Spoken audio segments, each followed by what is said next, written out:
Hi, this is Boki, and today I'm going to be reviewing The Star-Touched Queen by Roshani Chokshi. I read this for DiverseAthon. I was not sure if I was kind of cheating a little bit because I mean it is a story about, like, it's a whole Indian inspired story, and it's like, well, I'm Indian, and does this really count as diverse reading if I'm reading about sort of me? But I decided to because I have a lot of internalized issues, I think, reading books about Indian characters that are set in like an Indian world, and I felt like this was the time to kind of work against that because it's kind of dumb to be like, yeah, I really want diversity and I want representation. I'm just not going to engage with the representation that's most important to me.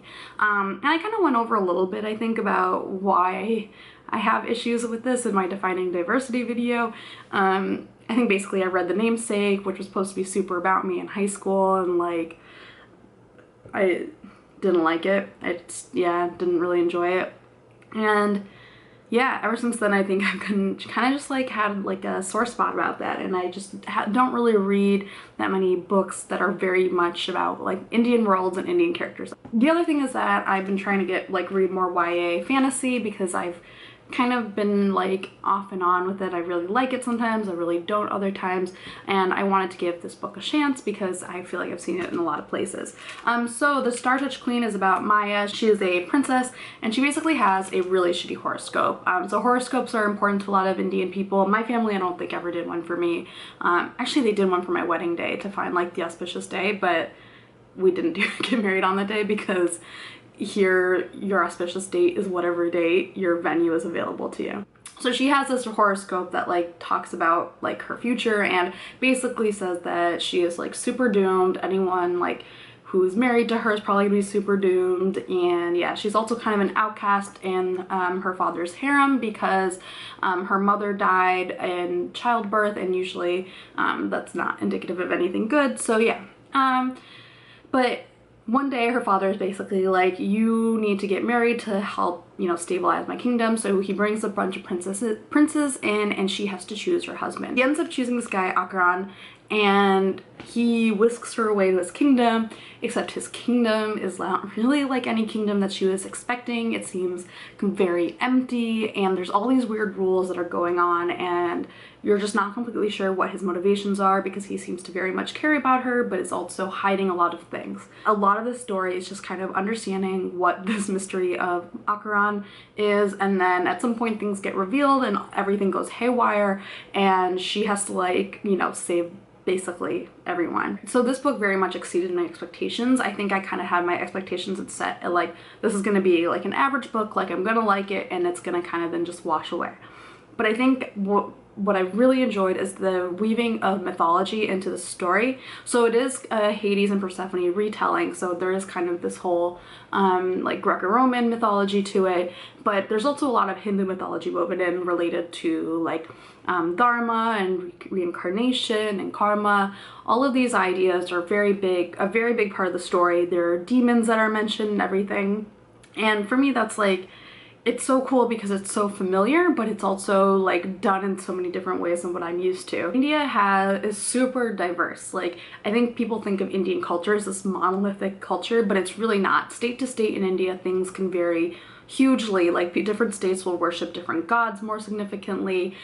Different holidays are big in different parts of India. Diwali is kind of the holiday that everyone thinks of when they think of India. I didn't know it existed until I was 8 because my family were from an area that celebrates a different puja instead. Like, Hindu mythology, I feel like must be such a huge, rich source of ideas that it seems like natural to draw on it and, you know, build these stories out. And I think this book did a really good job of doing that. I really liked Maya. I liked her growth over the book. I liked how she was, you know, kind of that combination of impulsive that, you know, is natural when you're young and you're trying to find your place in the world. But, you know, how that also interacts with her, like, figuring out her powers and really gaining a lot of strength and getting to, I guess, a more productive place.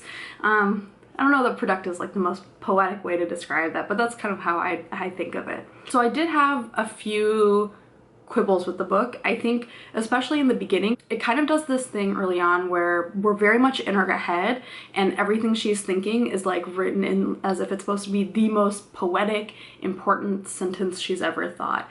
And that's a style of writing that I just really don't like. I find it very heavy-handed. I find it just like frustrating because it distracts me from what's actually happening, from setting up the plot, which is especially important in the beginning. As the plot starts to develop, you start to get less and less in her head, and I found that that would really help me, you know, get more invested in the world. And the other thing is that I really wish this book were longer. I think that there are kind of like two really good stories in here, and both of them needed to be fleshed out more. I don't know how they could have like what the best way to do that would have been, because there is a point where there aren't that many characters and it's kind of just her wandering around, so maybe that's not like the best way to do it. But there's something about this book that I felt like just needed to be fleshed out more, like especially kind of in the second half of the book where she's like taking on all this shit. She's got like this weird demon horse companion who's hysterical. Like all of these things, like they're so well drawn that I just wanted, you know, more details to fill that in. It's like I had a really good outline, like a really good sketch of everything, and just not enough colors to make it vivid, if that makes sense. So I did really enjoy this book overall. I would recommend it to anyone who's looking for like a great YA fantasy, especially one with a good female protagonist in it. Also, if you're looking one with, you know, a more diverse world, I think this is perfect. Like, she's Indian. Like that's, I mean, it's built on Indian mythology. That's not something that's very commonly seen in, you know, YA. The other thing that I really appreciated about this book is that it does stand alone. It's not part of a trilogy. There is a sequel that will follow up on one of the characters, but my feeling is that if you want to just read a book without having to worry about a series, this is a great book to read because you don't need to worry as much about that.